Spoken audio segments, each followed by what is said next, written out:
সূরায় কিয়ামতের যে বর্ণনা দিয়েছেন, ইজা সুলসিলাতিল আরদু সিলসালাহা ওয়া আখরাজাতিল আরদু আতকালাহা ওয়া ক্বালাল ইনসানু মা লাহা ইয়াউমাইদিন তুহাদ্দিসু আখবারাহা বিআন্না রাব্বাকা আওহালা। 30 পারা, 28 পারা, 29 পারা আপনারা একটু বঙ্গানুবাদগুলো পড়বেন। এখানে শুধু কিয়ামতের কথা, শুধু কিয়ামতের কথা। অন্যান্য পাড়ায় গিয়ে বিশ্ব রাজনীতির কথা আছে, বিশ্ব অর্থনীতির কথা আছে, সমাজ পরিচালনার কথা আছে, তারপরে পারিবারিক বিধিবিধানের কথা আছে, তালাকের ব্যাপার আছে, তারপরে উত্তরাধিকারী আছে, ফৌজদারি দণ্ডবিধি আছে। বিভিন্ন পাড়ার ভিতরে বিক্ষিপ্ত হবে আল্লাহ তাআলা বলেছেন, কিন্তু 30 পাড়ার ভিতরে এই সমস্ত কোনো কথা নেই, শুধু কিয়ামতের কথা। এই পারাগুলো অন্তত আপনারা একটু বঙ্গানুবাদ পড়বেন যে আল্লাহ তাআলা আপনাদেরকে কি বলেছেন, কি মেসেজটা দিয়েছেন। তখন এই দুনিয়ার অবস্থা দেখলে আপনার মেমোরিতে একটা অন্তত কিছুটা খোরাক হলেও হবে যে আল্লাহ তাআলা কি বলতে চেয়েছেন আর কি হচ্ছে। এজন্য ভাইরা আমার, মানুষ এই যে আজকে পৃথিবীর যে অবস্থা, আমরা জলবায়ুর পরিবর্তন বলি আর প্রাকৃতিক দুর্যোগ বলি আর যাই বলি না কেন, আল্লাহ তাআলা যেটা বলেছেন এটাই সঠিক। আল্লাহ তাআলা বলছেন, যহারাল ফাসাদু ফিল বাররি ওয়াল বাহরি বিমা কাসাবাত আইদিন নাস। জলের এবং স্থলের যত প্রকারের বিপর্যয় তোমরা দেখবে, সব কিছু তোমাদের হাতের কামাই, দুই হাতের কামাই। তোমরা পৃথিবীতে যে মানের কাজ করবে, আল্লাহ তাআলা সেই মানের ফল তোমাদেরকে পৃথিবীতে দেবেন। এমন অনেক কিছুই আমরা দেখবো, আল্লাহ রাসূল সাল্লাল্লাহু আলাইহি ওয়াসাল্লাম আমাদেরকে ভবিষ্যৎবাণী দিয়েই গিয়েছেন সব। আমরা যখন গুনাহ করি, মানুষ যখন গুনাহ করে, তখন মানুষ কি মনে করে? মানুষ যখন গুনাহ করে, মানুষ তো অপরাধ তো মানুষের সামনে করে না, মানুষ একাকী অপরাধ করে। মানুষ একাকী অপরাধ করে, চুরি করে একাকী করে, ব্যভিচার করে একাকী করে, মিথ্যা কথা বলে একাকী বলে, নিজের থেকে বলে। মানুষ যখন গুনাহ করে তখন মানুষ মনে করে আমি একা, আমাকে আর কেউ দেখছে না, কেউ আমার কাছে নেই। আল্লাহ তাআলা এই মানুষগুলোকে সতর্ক করে কোরআনুল কারীমের আয়াত নাযিল করেছেন। আল্লাহ তাআলা বলছেন, ওয়া হুয়া মাআকুম আইনামা কুনতুম। তোমরা যেখানেই থাকো তোমরা একা নেই। লা তাহজান ইন্নাল্লাহা মা'ানা। মুহাম্মদ সাল্লাল্লাহু আলাইহি ওয়াসাল্লাম আবু বকরকে বলেছিলেন, আবু বকর যখন বললেন, ইয়া রাসূলুল্লাহ সাল্লাল্লাহু আলাইহি ওয়াসাল্লাম, আমরা তো এখানে আছি, কাফেরদের পায়ের শব্দ শোনা যাচ্ছে, ওরা যদি আমাদেরকে পায় তাহলে তো আমাদেরকে ধ্বংস করে ফেলবে।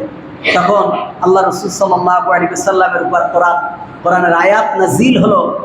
আল্লাহ রাসূল সাল্লাল্লাহু আলাইহি ওয়াসাল্লাম আবু বকরকে বললেন, লা তাহজান ইন্নাল্লাহা মা'ানা। আবু বকর, ভয় পেও না, আল্লাহ তাআলা বলেছেন তোমাদের ভয় নেই, আমি আল্লাহ তোমাদের সাথে আছি। এজন্য মনে রাখবেন, আপনি যেখানে একা আছেন আপনার সাথে আরেকজন আছে। আপনারা যেখানে 2 জন আছেন সেখানে আরেকজন আছে, তৃতীয় জন, তিনি কে? যেখানে 3 জন আছেন সেখানে আরেকজন আছে, চতুর্থ জন, তিনি কে? আল্লাহ সুবহানাহু। মানুষ যদি আল্লাহর উপস্থিতিটা অনুভব করে, মানুষ যদি মনে করে যে আমার সাথে আরেকজন আছে, আমরা 2 জন যে পরিকল্পনা করছি, আমাদের 2 জনের সাথে তৃতীয় আরেকজন আছে, আমরা 3 জন যে পরিকল্পনা করছি, আমাদের সাথে চতুর্থ আরেকজন আছে, আমরা 4 জন যে পরিকল্পনা করছি, আমাদের সাথে পঞ্চম আরেকজন আছে, তাহলে কোনো মানুষ অন্যায় এভাবে আর করতে পারে। আল্লাহ তাআলা সে কথাই স্মরণ করে দিয়েছেন যে মানুষ যখন গুনাহ করে মানুষ মনে করে আমি একা, আমার কাছে আর কেউ নেই। আল্লাহ তাআলা বলছেন, ওয়া হুয়া মাআকুম আইনামা কুনতুম। তোমরা যেখানেই থাকো আল্লাহ তাআলা তোমাদের সাথে আছেন। আল্লাহ তাআলাকে স্মরণ রেখে তোমরা কাজ করো। যদি তোমরা আল্লাহকে স্মরণ রেখে, আল্লাহকে ভয় করে যদি তোমরা কাজ করো, তাহলে তোমাদের দ্বারা গুনাহ হওয়া সম্ভব নয়। যখন মানুষ মনে করে আমাকে তো কেউ দেখছে না, আমার কথা কেউ শুনছে না, মানুষ যখন গুনাহ করে তখন কি মনে করে, আমাকে কেউ দেখছে না, আমার কথা কেউ শুনছে না। এখন দেখবেন মানুষ কথা বলতে গেলে হোয়াটসঅ্যাপ ইউজ করে। কেন? এখান থেকে কথা কে সেভ করা সম্ভব হয় না। মোবাইলে যেমন শব্দ আউট করা যায়, মোবাইল অপারেটর থেকে আপনার সমস্ত ভয়েস মেসেজগুলো কালেক্ট করা যায়, হোয়াটসঅ্যাপে এটা যায় না। তার মানে কি, হোয়াটসঅ্যাপ ইউজ করে তারা চিন্তা করে যে কেউ আমার কথা শুনছে না, আমরা কি বলছি, কি পরামর্শ করছি, কি করছি, এটা তৃতীয় কারো জানা সম্ভব না। আল্লাহ তাআলা এদেরকেই বলেছেন, শোনো, তোমরা যেখানে একজন আছো মনে রাখো সেখানে আমি আল্লাহ সহ দুইজন। তোমরা যেখানে দুইজন আছো আমি আল্লাহ সহ সেখানে তিনজন। তোমরা তিনজন যেখানে আছো আমি আল্লাহ সহ সেখানে চারজন। যেখানে চারজন আছো সেখানে আমি আল্লাহ আছি পাঁচজন। এভাবে তোমরা যত সংখ্যায় থাকো না কেন মনে রাখবা তার সাথে আরেকজন আছেন, তিনি হলেন কে? আমাদের রব। আল্লাহ তাআলা বলছেন, আল্লাহু আলিমুন হাকীম। আল্লাহ তাআলা সব কিছু জানেন। আল্লাহ তাআলা সব কিছু জানেন। ইন্নাল্লাহা সামিউন বাসীর। আল্লাহ তাআলা সব কিছু শোনেন এবং সব কিছু দেখেন। তুমি মনে করছো তোমার কথা কেউ শুনছে না, আল্লাহ বলছেন আমি শুনছি। তোমার প্রত্যেকটি কথা রেকর্ড হচ্ছে, আমি শুনছি, আমি দেখছি। সুতরাং তুমি মনে করছো তুমি অপরাধ করছো, কেউ দেখছে না, আমি আল্লাহ দেখছি। তোমার প্রত্যেকটা রিপোর্ট আমার কাছে সংরক্ষিত আছে। এই চিন্তা যদি কোনো ব্যক্তি থেকে শুরু করে রাষ্ট্র পর্যন্ত প্রত্যেকে যদি এই কথার উপর ঈমান আনে এবং বিশ্বাস করে যে আমার প্রত্যেকটি সিদ্ধান্ত এবং প্রত্যেকটি ব্যাপার আল্লাহ তাআলা দেখছেন এবং শুনছেন, এই একটি কথার উপরে যদি বিশ্বাস করে এবং ঈমান আনে, তাহলে ব্যক্তি থেকে রাষ্ট্র পর্যন্ত কোনো জায়গায় অন্যায় করা সম্ভব হয় না, কোনো জায়গায় না। কারণ রাষ্ট্রও যদি চিন্তা করে আমার প্রত্যেকটা কর্মকাণ্ড আল্লাহ সুবহানাহু ওয়া তাআলা দেখছেন, তাহলে রাষ্ট্র কোনো অন্যায় করতে পারে না, ব্যক্তিও পারে না, কেউ পারে না। কারণ তার যদি 100% ঈমান থাকে যে আমার প্রত্যেকটি বিষয় আল্লাহ দেখছেন এবং আল্লাহ শুনছেন এবং আমার প্রত্যেকটি কর্মকাণ্ড করার সময় সর্বক্ষণ আমার সাথে আল্লাহ সুবহানাহু ওয়া তাআলা আছেন, তাহলে কারো দ্বারা অন্যায় করা সম্ভব হয় না। আল্লাহ তাআলা বলছেন, আল্লাহু আলিমুম বিযাতিস সুদূর। তোমার অন্তরের মধ্যে কি পরিকল্পনা করো, পরিকল্পনা বাস্তবায়ন তো পরের কথা, আগে কি পরিকল্পনা করো, তোমার অন্তরের মধ্যে কি পরিকল্পনা করো। আমার মনটা হলো রাজা, আমার চিন্তা ভাবনা, আমার মন, এটা হলো রাজা। আর প্রজা কি? আমার সমস্ত অঙ্গ প্রত্যঙ্গ হলো প্রজা। আমি রাজা যে সিদ্ধান্ত নেব, আমার এই সিদ্ধান্তটা বাস্তবায়ন করবে আমার অঙ্গ প্রত্যঙ্গ। এজন্য আমার চিন্তা, আমার চেতনা, আমার এই রাজা, আমার এই সিদ্ধান্তটা সঠিক হতে হবে। আমার এই সিদ্ধান্তটা যদি ভুল হয় তাহলে এই গুনাহ। আল্লাহ রাসূল সাল্লাল্লাহু আলাইহি ওয়াসাল্লাম বলছেন, তুমি যদি কোনো ভালো সিদ্ধান্ত, ভালো কিছু করার সিদ্ধান্ত নাও, করতে না পারলেও তোমাকে আল্লাহ সুবহানাহু ওয়া তাআলা নেকি দেবেন, কল্যাণ দেবেন। সুবহানাল্লাহ ওয়া বিহামদিহি। তাহলে আল্লাহ তাআলা বলছেন, আল্লাহু আলিমুম বিযাতিস সুদূর। তোমার অন্তর কি চায়, তোমার অন্তরের বাসনা কি, এ সম্পর্কেও আল্লাহ তাআলা জানেন। আল্লাহ তাআলা সে সম্পর্কেও জানেন। আল্লাহ তাআলা বলছেন, ইন্নাল্লাহা লা ইয়াখফা আলাইহি শাইউন ফিল আরদি ওয়ালা ফিস সামা। আকাশ এবং জমিনে যা কিছু আছে সব কিছু আল্লাহ তাআলার নখে দর্পণে। আল্লাহ তাআলা সব কিছু সম্পর্কে আল্লাহ তাআলা জানেন। আল্লাহ তাআলার জ্ঞানের বাইরে কোনো কিছু নেই। এই কথাগুলোর প্রতি যদি আমাদের পূর্ণ ঈমান থাকতো, তো শুনছি যুগ যুগ ধরে, শুধু এতটুকু বলেন আপনি আজকে থেকে যে আমার প্রত্যেকটি ব্যাপার আল্লাহ জানেন, শুধু এতটুকুর উপর আপনি ঈমান আনেন, আপনার দ্বারা অন্যায় করা সম্ভব হবে না। আপনি যেখানেই যাবেন আপনি আপনার কর্মস্থলে যাবেন, আপনি যদি আপনার কর্মস্থলে যে কাজের জন্য আপনাকে নিয়োগ দেওয়া হয়েছে আপনি যদি সে কাজে ফাঁকি দেন, তাহলে আপনার মনে যদি এই চিন্তা আসে যে আমি ফাঁকি দিচ্ছি কিন্তু আমার এটা দেখার জন্য আরেকজন আমার সাথে আছে, আল্লাহ সুবহানাহু ওয়া তাআলা, আপনি আরেকজনের সাথে লেনদেনের ক্ষেত্রে আপনি তাকে ফাঁকি দিচ্ছেন, সেও জানে না, কিন্তু আপনি যদি এটা চিন্তা করেন যে আমার এই কর্মকাণ্ড দেখার জন্য আল্লাহ তাআলা আছেন, আল্লাহ তাআলা আমার কর্মকাণ্ড দেখছেন এবং আমার সাথে তিনি আছেন, এই যদি চিন্তা আপনার থাকে, এই কথার উপর ঈমান থাকে, কোনো কাজে আপনার দ্বারা অন্যায় হওয়া সম্ভব নয় যদি এই একটা কাজের উপর, কথার উপর আপনার ঈমান থাকে। আল্লাহ তাআলা বলছেন তাবারাকাল্লাযী বিয়াদিহিল মুলক ওয়া হুয়া আলা কুল্লি শাইইন কাদির, সকল প্রকার কল্যাণ আল্লাহর হাতে। রাজত্বের তাবারাকাল্লাযী বিয়াদিহিল মুলক, রাজ্যের সকল কল্যাণ তার হাতে। ওয়া হুয়া আলা কুল্লি শাইইন কাদির, এবং তিনি সব কিছুর উপর ক্ষমতাবান। আল্লাহ তাআলা বলছেন যে তোমরা আমাকে ভয় করে চলো, আমাকে ভয় করে চলো। ওয়াত্তাকু ইয়াওমান লা তাজজি নাফসুন আন নাফসিন শাইআন ওয়া লা ইউকবালু মিনহা শাফাআ ওয়া লা ইউখাযু মিনহা আদলুন ওয়া লা হুম ইনসারুন। আল্লাহ তাআলা বলছেন সেই দিনকে ভয় করো যেদিন কেউ কারো কোনো উপকারে আসবে না। উপকারের খাতাটা দুনিয়াতেই ক্লোজ। যাদের সাথে ব্যবসা বাণিজ্য করেছেন, যাদের সাথে পরিকল্পনা করেছেন, যাদের সাথে রাজনীতি করেছেন, যাদের সাথে ভাগ বটোয়ারায় অংশ নিয়েছেন, কেউ সেদিন আপনার কোনো উপকারে আসবে না, কেউ আপনাকে সেদিন বন্ধু হিসাবে পরিচয় দেবে না। ওয়ালা হামিমিন ওয়ালা শাফি', আল্লাহ তাআলা বলছেন হামিম বলা হয় অন্তরঙ্গ বন্ধু। আল্লাহ তাআলা বলছেন সেদিন কারো কোনো অন্তরঙ্গ বন্ধু থাকবে না এবং কোনো সুপারিশকারীও থাকবে না।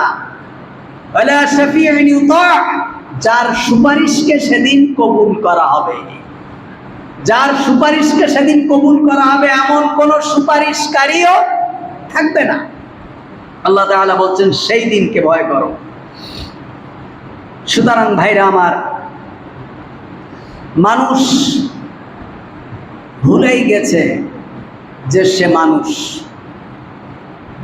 মানুষ নিজের মূল্যটাই ভুলে গিয়েছে যে আল্লাহ সুবহানাহু ওয়া তাআলা তাকে যে সবথেকে দামি হিসাবে পৃথিবীতে পাঠিয়েছেন, সবথেকে দামি সৃষ্টি করেছেন, সে নিজে ভুলেই গিয়েছে সে কথা। আল্লাহ রাসূল সাল্লাল্লাহু আলাইহি ওয়াসাল্লাম বলছেন যার আমল তাকে পিছিয়ে দেয়, যার ভালো কাজ তাকে পিছিয়ে দেয়, বংশমর্যাদা তাকে কখনো উপরে উঠাতে পারে না। বহু নামি দামি বংশ প্রভাব প্রতিপত্তি ব্যক্তিরা মাটির সাথে মিশে গেছে আল্লাহ তাআলার নাফরমানি করার কারণে। আল্লাহ তাআলা তাদেরকে দুনিয়া থেকে মিটাই দিয়েছেন তাদের নাফরমানি করার কারণে, আল্লাহ তাআলার নাফরমানি করার কারণে। এজন্য আল্লাহ রাসূল সাল্লাল্লাহু আলাইহি ওয়াসাল্লাম বলছেন যার আমল তাকে পিছিয়ে দেয়, বংশমর্যাদা তাকে কখনো উপরে উঠাতে পারে না। আল্লাহ তাআলা বলছেন ওয়ালাকাদ কাররামনা বানি আদম, আমি বনি আদমকে সম্মানিত করে সৃষ্টি করেছি, সবার উপরে তাদের মর্যাদা আল্লাহ তাআলা দিয়েছেন, এমনকি ফেরেশতাদের উপরেও তাদের মর্যাদা দিয়েছেন, ফেরেশতাদেরকে মানুষের গোলাম বানিয়ে দিয়েছেন। আল্লাহ তাআলা মানুষকে এত পরিমাণ সম্মানিত করেছেন। আল্লাহ তাআলা কোরআনুল কারীমে আরেক জায়গায় বলছেন লাকাদ খালাকনাল ইনসানা ফি আহসানি তাকওয়িম, আমি মানুষকে সুন্দর একটা আকৃতি দিয়ে সৃষ্টি করেছি। এই সম্মানিত মানুষ আমরা আশরাফুল মাখলুকাত। এই সম্মানিত মানুষের ভিতরে সবথেকে সম্মানিত তারা, প্রকৃত সম্মানিত তারা যারা আল্লাহ সুবহানাহু ওয়া তাআলার গোলাম, যারা নিজেদেরকে আল্লাহ সুবহানাহু ওয়া তাআলার কাছে সমর্পণ করেছে, আল্লাহ তাআলার হুকুমের কাছে আত্মসমর্পণ করেছে, এরাই একমাত্র মানুষ, এরাই একমাত্র আশরাফুল মাখলুকাত। আর যারা পৃথিবীতে এসেছে মানুষের সুরতে কিন্তু আল্লাহ তাআলার গোলামে পরিণত হয়নি, আল্লাহ তাআলার নাফরমানি করেছে, গায়রুল্লাহ হয়েছে, গায়রুল্লাহর ইবাদত করেছে, মূলত আল্লাহ তাআলা তাদেরকে মানুষ বলেননি। আল্লাহ তাআলা তাদেরকে বলেছেন এরা জীব জানোয়ারের থেকেও নিকৃষ্ট প্রাণী। এজন্য একজন কবি বলছেন আদমিয়াত লাহম শাহম পুস্তনিস আদমিয়াত জুজরে দয়ে মাওলানিস। শুধু গোশত মাংসের নাম মানুষ না। হাত আছে, পা আছে, শরীর আছে, চামড়া আছে, পৃথিবীতে এসেছি, ব্যাস এর নাম মানুষ না। বরং মানুষকে আদমিয়াতে জুজরে দয়ে মাওলানিস, যেই মানুষত্বের ভিতরে তার রবের ভয় আছে, রবের তাকওয়া আছে, রবের হুকুম মানে সে ব্যক্তি কেবলমাত্র মানুষ। রক্ত মাংস গড়া শরীর নিয়েই একজন মানুষ কি হয় না? মানুষ হয় না। আজকে আমরা মানুষ, আমরা মুসলিম ঘরের সন্তান, আমাদের নাম মুসলমান, আমাদের জন্মের আনন্দে আমাদের পিতামাতা আকিকা দিয়েছে, অনুষ্ঠান করেছে, কিন্তু আমাদের এই মুসলিম সন্তানদের ভিতরে শতকরা কয়জন আছে যারা কোরআন তেলাওয়াত করতে পারে? কয়জন আছে? এই রমজানে এক খতম কোরআন দিয়েছেন এই মসজিদের ভিতরে, আমার মনে হয় না গণলে 10 জনের বেশি হবে এক খতম কোরআন পড়েছে। কোরআনুল কারীমকে একটা খতম দিয়েছেন, 10 জন মানুষ হবে কি সন্দেহ। এমন মানুষ আছে কিনা যে অন্তত 10টা সূরার আয়াতের অর্থ পড়েছে এই রমজানে, সারা বছর বাদই? আমাদের মুসলমানদের ভিতরে 10% মানুষ নেই যারা টোটাল মুসলিম জনগোষ্ঠীর ভিতরে যারা সালাত আদায় করে, 10%। অথচ রাসূলুল্লাহ বলছেন যে নামাজ পড়ে না সে কাফের, যে নামাজ পড়ে না তার জানাজা দিতে নেই। এই মাসালা আমাদের বাংলাদেশে একটু সহজ করে দিয়েছে। পৃথিবীর কোনো দেশে, বিশেষ করে আরব কান্ট্রিগুলোতে, যে নামাজ পড়ে না তাকে মুসলমান হিসাবে মনে করা হয় না। কারণ রাসূল করিম সাল্লাল্লাহু আলাইহি ওয়াসাল্লামের স্পষ্ট হাদিস, যে ব্যক্তি নামাজ পড়ে না সে ব্যক্তি কাফের, তার স্ত্রী তালাক হয়ে যাবে। যদি কোনো ব্যক্তি একেবারেই নামাজ না পড়ে, তার স্ত্রী যদি নামাজ পড়ে, তাহলে তাদের উলামায়ে আরবদের বক্তব্য এবং তাদের লেখনী যে তাদের স্বামী স্ত্রীর সম্পর্ক ছিন্ন হয়ে যাবে। কেন? একজন মুসলমান আর একজন কাফের, কাফের আর মুসলমানের বিবাহ শুদ্ধ থাকে না। যে ব্যক্তি নামাজ পড়ে না সে ব্যক্তি মুসলমান। বুখারী বর্ণনা, রাসূলুল্লাহ বলেছেন মান তারাকা সালাতান মুতাআম্মিদান ফাকাদ কাফারা। যে ব্যক্তি ইচ্ছাকৃত নামাজ ছেড়ে দেয় সে ব্যক্তি কুফরি করে, সে ব্যক্তি কুফরি করলো, সে ব্যক্তি কাফের হয়ে গেছে। সুতরাং ভাইরা আমার, আমরা কত পার্সেন্ট মানুষ আছি যে সালাত আদায় করি? তা কবি বলছেন যদি রক্ত এবং মাংসে মানুষ হতো, গুরবা সুরাত আদমি ইনসাবুদে আহমদ আবু জাহেল হাম একসাবুদে। যদি রক্ত এবং মাংসে যদি মানুষ প্রমাণিত হতো, তাহলে মুহাম্মদুর রাসূলুল্লাহ সাল্লাল্লাহু আলাইহি ওয়াসাল্লামও মানুষ ছিলেন এবং আবু জাহেলও মানুষ হতো। দুইজনেরই রক্ত মাংস, শারীরিক কাঠামো, শারীরিক গঠন দুইজনেরই সেম, কিন্তু একজনের মর্যাদা আকাশ আরশ সমতুল্য, আরেকজন একেবারেই পৃথিবীর সর্বনিকৃষ্ট মানব। আজও পর্যন্ত পৃথিবীতে হাজার হাজার কোটি মানুষ অতিবাহিত হয়েছে, কেউ তার বংশধরের একজনও তার নাম কখনো আবু জাহেল রাখেনি, একজন কাফেরও রাখেনি, একজন কাফেরও তার সন্তানের নাম ফিরআউন রাখেনি, একজন কাফেরও তার সন্তানের নাম ইব্রাহিম আলাইহিস সালাতু ওয়াস সালামের পিতা আজর হিসাবে রাখেননি। এরা হলো পৃথিবীর সর্বনিকৃষ্ট মানব, যাদের নাম কেউ মানুষ ঘৃণা করে, যাদের নাম একজন কাফের পর্যন্ত ভয় পায়। আল্লাহ তাআলার হাবিব সাল্লাল্লাহু আলাইহি ওয়াসাল্লামের সাথে দুশমনি করার কারণে, নবীদের সাথে দুশমনি করার কারণে, গায়রুল্লাহকে সিজদা দেওয়ার কারণে গায়রুল্লাহকে গায়রুল্লাহর ইবাদত করার কারণে আল্লাহ তাআলা তাদেরকে দুনিয়া এবং আখিরাতে এভাবে লাঞ্ছিত করেছেন। আজ আমাদের এই পৃথিবীতে গুনাহ বেশি হওয়ার কারণ, অনেকগুলো কারণের মধ্যে একটা কারণ হলো বিবাহকে কঠিন করা হয়েছে।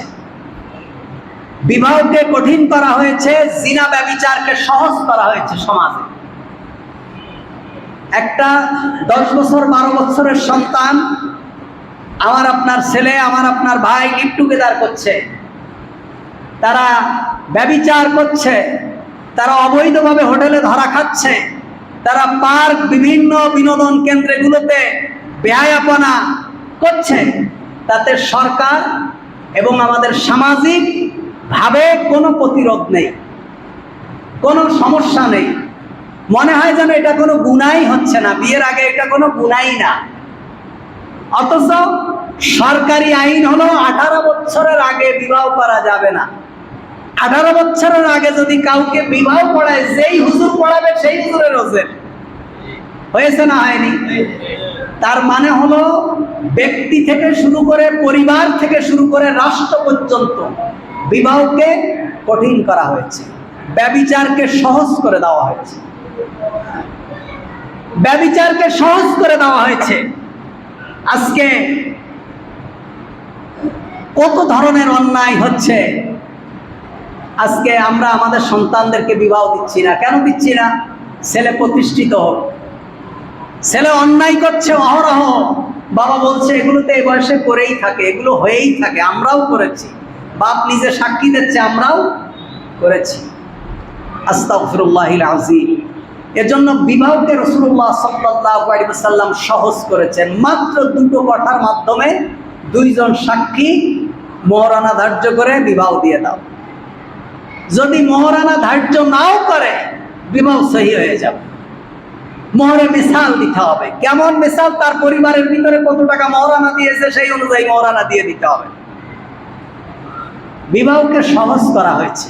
ইসলাম মানুষ গুনাহ থেকে বাঁচতে, আল্লাহ তাআলার নাফরমানি থেকে বাঁচতে, গজব থেকে বাঁচতে বিবাহকে সহজ করা হয়েছে।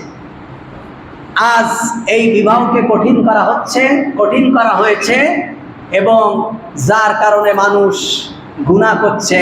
গত কয়েকদিন আগে দেখলেন না, গুলশানের ভিতরে রাত্রে বেলায় মেয়েরা, ধনীর দুলালিরা মদ খেয়ে, রাতের অন্ধকারে, নিঃশব্দ রাতে মদ খেয়ে হোটেলের বাইরে এসে মারামারি করছে,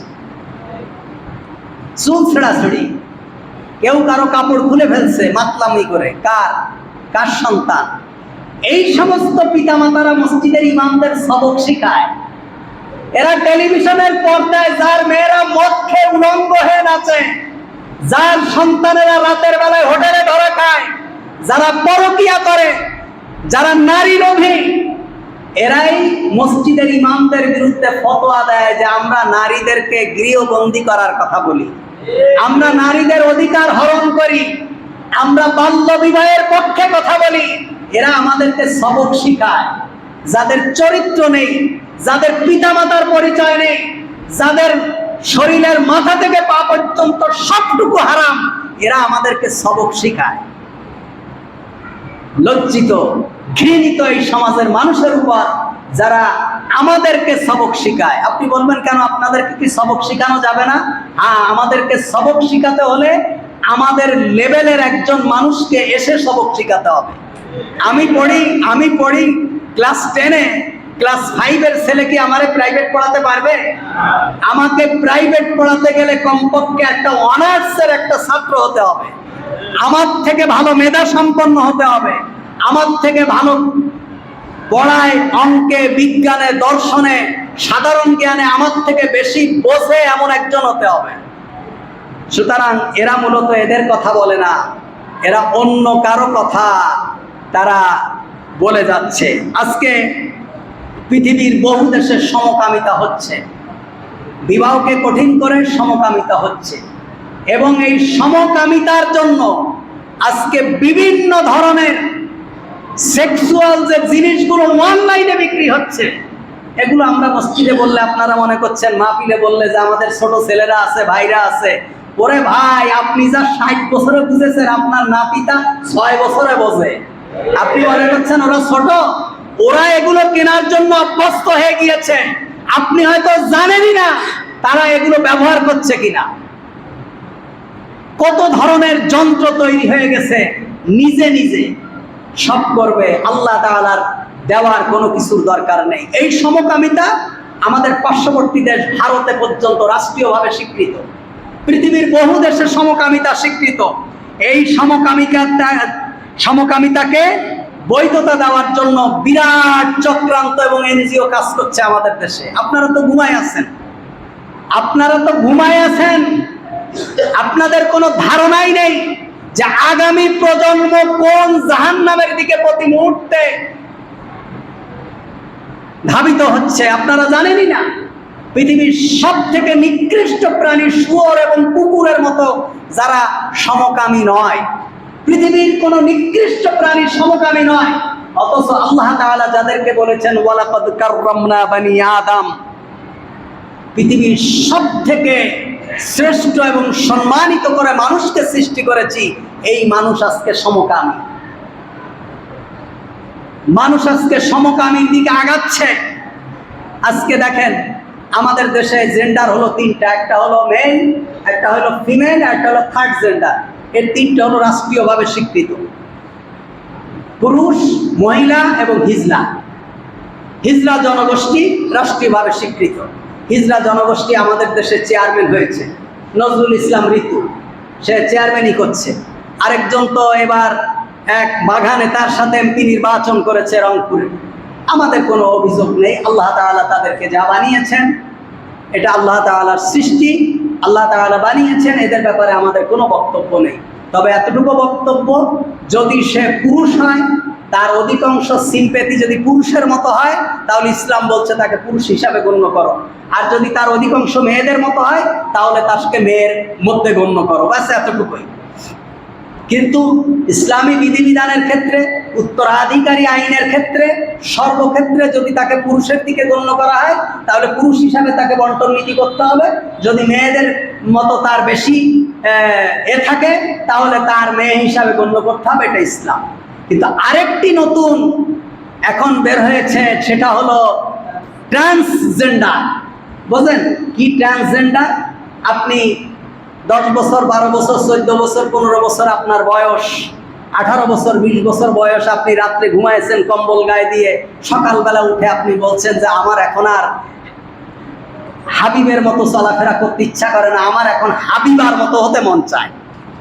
আমি এখন আর আজকে থেকে গত সন্ধ্যা পর্যন্ত হাবিব ছিলাম, এখন সকালবেলা আমার মন চায় যে আমি হাবিবা হয়ে যাই। এটা হলো ট্রান্সজেন্ডার, অর্থাৎ নিজেকে এখন আর পুরুষ মনে হয় না।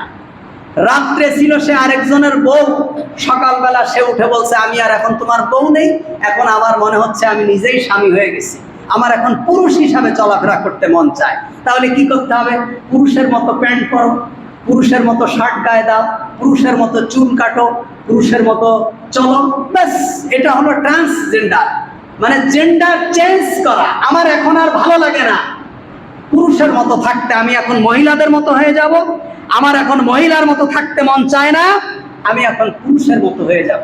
মূলত এটার পিছনে এক বিরাট বহিরা শক্তি এবং এনজিও কাজ করছে। আপনাদের তো এগুলোর প্রতি কোনো খেয়াল নেই, আপনারা জানেন না কি কাজ করছে, এর লাভ কি তাদের?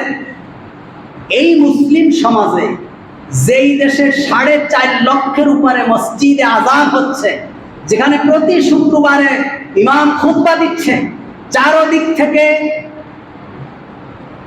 উলামারা তাদেরকে আহ্বান করছে ইসলামের দিকে, যে দেশে লক্ষ লক্ষ কোরআনের হাফেজ, সেই দেশে সমকামিতা ঢুকায় দেওয়া সহজে সম্ভব না।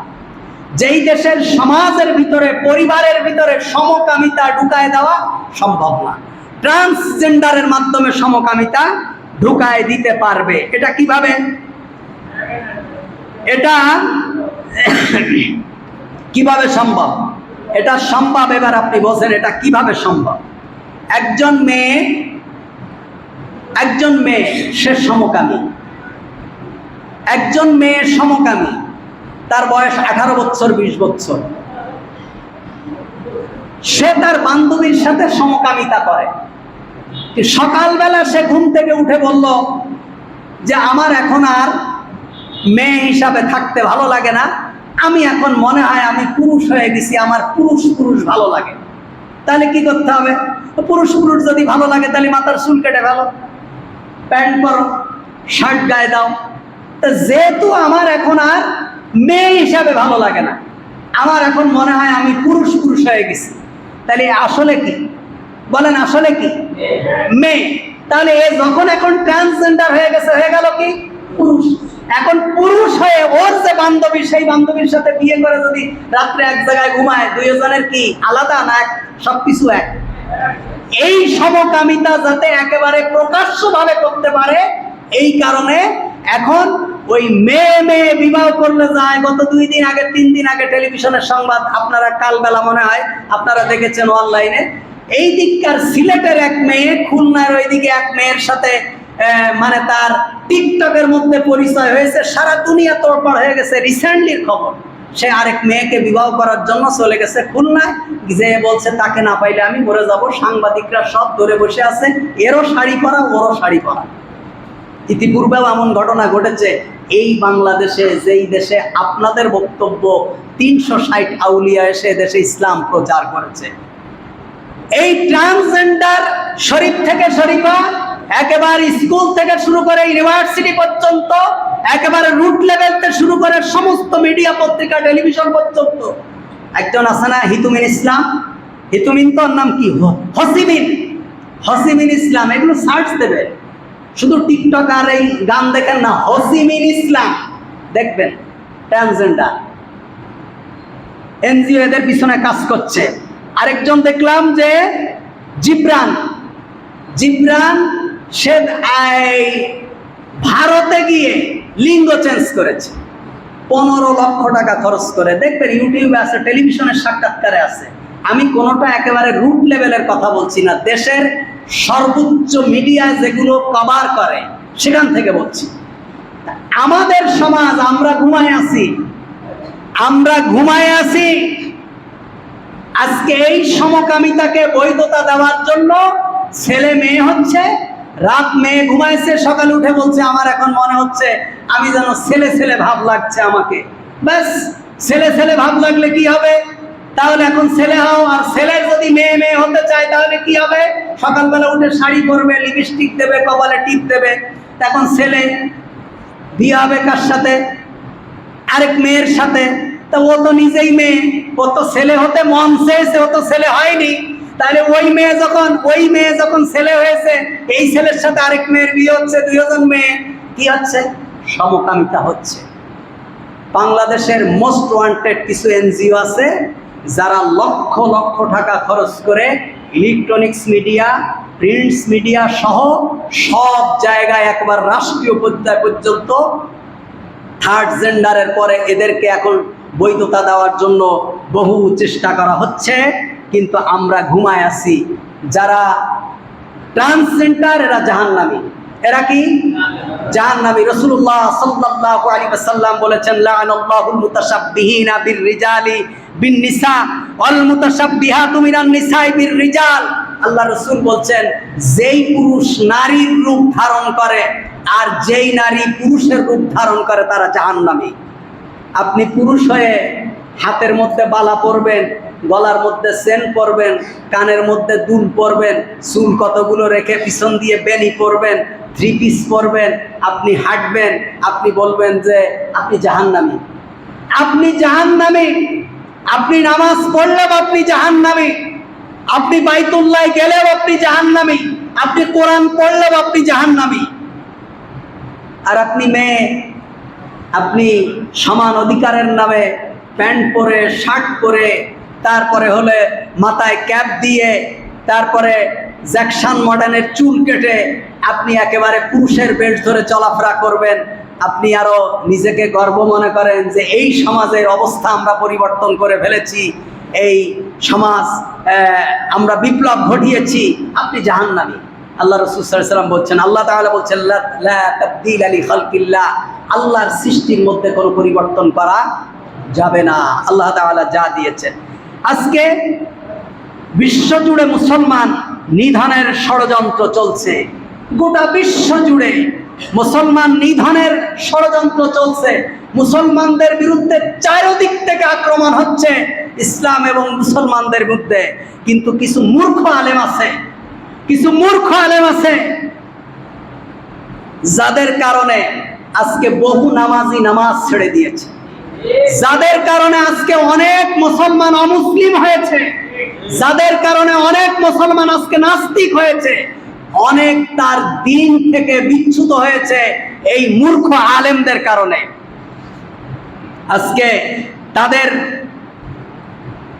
আজকে এই মূর্খদের কারণে আজকে আহলে কোরআনরা এই কথা বলছে যে হাদিসের মধ্যে বহু ভেজাল আছে, এত হাদিস মানার দরকার নেই, আমরা কোরআন ছাড়া আর অন্য কিছু মানব না।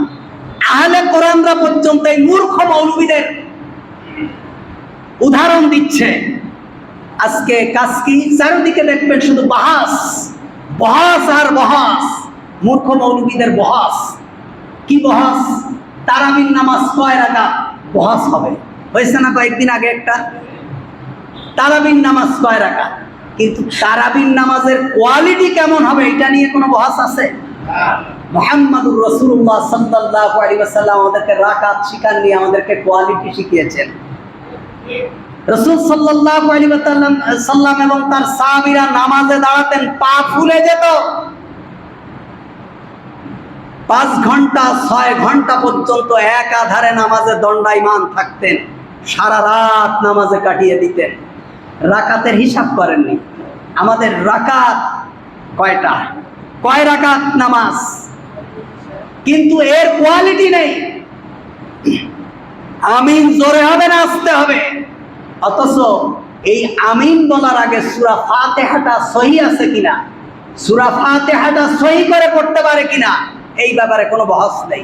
বহস হলো আমিন জোরে হবে না আস্তে হবে, নামাজের পরে মুনাজাত হবে কিনা। বেটা তোমার নামাজ শুদ্ধ হয়েছে কিনা তুমি সেটা আগে খোঁজো না, নামাজ শুদ্ধ হয়েছে কিনা। আল্লাহ রাসূল বলছেন যদি কোনো ব্যক্তির নামাজ শুদ্ধ হয় তার আর কোনো দোয়াই লাগে না। নামাজই হলো সর্বশ্রেষ্ঠ দোয়া। আল্লাহ রাসূল বলছেন যদি কোনো ব্যক্তি সালাতে দাঁড়ায় সে ব্যক্তি তার রবের সাথে কথা বলে, ইউনাজি রব্বা, বুখারীর বর্ণনা, সে তার রবের সাথে কথা বলে। নামাজে দাঁড়ানো রবের সাথে কথা বলা। নামাজ হয়েছে কিনা এটার কোনো খোঁজ নেই, নামাজের পরে মুনাজাত আছে কিনা। এটা বাংলাদেশে বহাস হচ্ছে আজকে, বিরাট বহাস। পণ্ডিত কিতাবের গাট্টি কতগুলো নিয়ে যায় বাহাদুরি দেখায়। তারপরে মুসাফা 1 হাতে হবে না 2 হাতে, এই নিয়েও বহাস। মুসাফা যখন আপনি করবেন 1 হাতে করবেন না 2 হাত লাগাবেন, এটা নিয়েও বহাস চলছে আমাদের দেশে। তারপরে হলো তাশাহুদের সময় আঙুল কি এরকম নাড়াবেন না সোজা করে রাখবেন না একবার নাড়াবেন। মানে মূর্খতা আলেমদেরকে কি পরিমাণ পেয়েছে আল্লাহ তাআলাই ভালো জানেন। আমি এই যতগুলোর কথা বলছি একটাও যদি আপনি না মানেন আপনার জীবনে 5 পয়সার কোনো গুনাহ হবে না, 5 পয়সার কোনো গুনাহ হবে না। এই আঙুল কি উঠবে না নামবে, সোজা হয়ে থাকবে না লম্বা হয়ে থাকবে, এই নিয়ে হুজুরদের বহাস। চিন্তা করেন, মানে শয়তানে লাগায় দেয় এদেরকে, শয়তান গুতায় লাগায় দেয় যে এই 2 জন লেগে দাও, আমরা বাইরের ভিতরে রাজত্ব করে বেড়াই। তারপরে আরাফাতের রোজা কবে থাকবো? গত কয়েকদিন আগে আমি উত্তরা কেন্দ্রীয় মসজিদে এই রমজানে তাফসির করেছি। আসরের পর থেকে একদম মাগরিব পর্যন্ত ইফতার করতাম। সুযোগ থাকলে আমাদের কেন্দ্রীয় মসজিদের অফিসে একজন পণ্ডিত এসে বললো, হুজুর আমাদের এখানে তো কিয়ামত একদিন পরে হবে। কেন কিয়ামত একদিন পরে হবে কেন? বলছে কিয়ামত তো হবে 10ই মুহররম। তো সৌদি আরব যেদিন 10ই মুহররম, আমাদের এদিক তো 9ই মুহররম। আস্তাগফিরুল্লাহিল আযীম, আস্তাগফিরুল্লাহ। আপনি কোনোদিন শুনেছেন এরকম প্রশ্ন? আমাদের মোতাল্লি শুনেছেন? আল্লাহর কসম আমি শুনিনি, এই দিন শুনছি রমজান মাসে। আমি তো অবাক হয়ে গেছি। আমি তখন মনে মনে বলছি, আল্লাহ এই প্রশ্ন যদি এখন আমার করে বসে যে খতিব সাহেব আপনি উত্তর দেন, আমি তো দিতে পারবো না, কারণ আমার তো এই ব্যাপারে গবেষণা নেই। আমি বসে বসে শুধু লা ইলাহা ইল্লা আনতা সুবহানাকা ইন্নী কুনতু মিনাজ জালিমিন পড়ছি। কারণ ও বলছে কিয়ামত আমাদের এখানে একদিন পরে হবে, কারণ সৌদি আরব যেদিন 10ই মুহররম, আমার এখানে 9ই মুহররম। আপনি আরাফাত দিয়ে গুতাগুতি করেন, নাস্তিকেরা এই মানের প্রশ্ন করে আপনাকে, আমাকে, আপনার সন্তানকে বিব্রতের মধ্যে ফেলবে। আপনি তো বুঝতে পারছেন না, এটা একটা জ্বলন্ত প্রমাণ না? ওখানে যেদিন 10 তারিখ, আমাদের এখানে 9 তারিখ, আল্লাহ রসুল বলছে 10 তারিখে কিয়ামত হবে, তাহলে আমাদের এখানে তো হবে না, তাহলে আমরা একদিন সময় পেয়ে গেলাম তওবা করার জন্য। কি যুক্তি দেখেন, আস্তাগফিরুল্লাহিল আযীম। এই কয়েকদিন আগে দেখলাম আবার হলো মিয়ারে হক। এই মৌলবীদের কোনো কাজ নেই, মূর্খ মৌলবী যারা অল্প কিছু পড়াশোনা করলে মনে করে আমরা দুনিয়াদারি সব কিছু জেনে গেছি, আমরা দুনিয়াদারি সব জানি। এই কিছু ফিকহি একেবারে সাধারণ কিছু মাসালা নিয়ে গোটা গন্ডগোল চলতেই আছে। একেবারে সারাদিন দেখবেন হুজুরদের মধ্যে এই গন্ডগোল লাগাই দিয়েছে। অথচ এই পৃথিবীর টোটাল জনগোষ্ঠীর মাত্র 2% হলো ইহুদি। ইহুদি কয় পার্সেন্ট? টোটাল জনগোষ্ঠীর মাত্র 2% ইহুদি। এই 2% ইহুদি গোটা 98% জনগোষ্ঠীর মাথার উপর দিয়ে ছড়ি ঘুরাচ্ছে। 200% মুসলমান আর 2% কি ইহুদি। ইহুদিরা আমাদেরকে একেবারে শেষ করে ফেলছে। আমাদের পরিবারের ভিতরে সমকামিতা ঢুকাচ্ছে, আমাদের মসজিদের মধ্যে শিরিক ঢুকাইছে, আমাদেরকে মুসলমানদেরকে মন্দিরে নিয়ে গিয়েছে, মুসলমানদেরকে মাজারে সেজদা দেওয়াচ্ছে, মুসলমানদেরকে বেনামাজি বানিয়েছে, মুসলমানদেরকে নাস্তিক বানিয়েছে, মুসলমানরা কাদিয়ানি হচ্ছে, মুসলমানরা আহলে কোরআন হচ্ছে, মুসলমানরা খ্রিস্টান হচ্ছে। আর তুমি বসে আছো তাশাহুদে বসে আঙুল নাড়াবা না উঠাবা, বসবা না কি করবা, এই নিয়ে তুমি বসে আছো। আল্লাহর গজব, আল্লাহর লানত এই মৌলবীদের উপর, এই মোল্লা, এই মূর্খ মৌলবীদের উপর, যাদের সম্পর্কে আল্লাহ রসুল বলেছেন আকাশের নিচে জমিনের উপরে সব থেকে নিকৃষ্ট হবে সেই সমাজের আলেমেরা। রাসূলুল্লাহর হাদিস শোনাচ্ছি, আমি কোনো ব্যক্তিগত কোনো কথা বলছি না। আল্লাহ তাআলা আমাদেরকে হেফাজত করুক, আমিন। আল্লাহ তাআলা আমাদের এই মূর্খতা থেকে আল্লাহ তাআলা আমাদেরকে হেফাজত করুক, আমিন। আল্লাহ তাআলা আমাদেরকে কোরআন এবং সুন্নাহর উপর আমল করার তৌফিক দান করুক, আমিন। সুবহানাকাল্লাহুম্মা বিহামদিক, আশহাদু আল্লা ইলাহা ইল্লা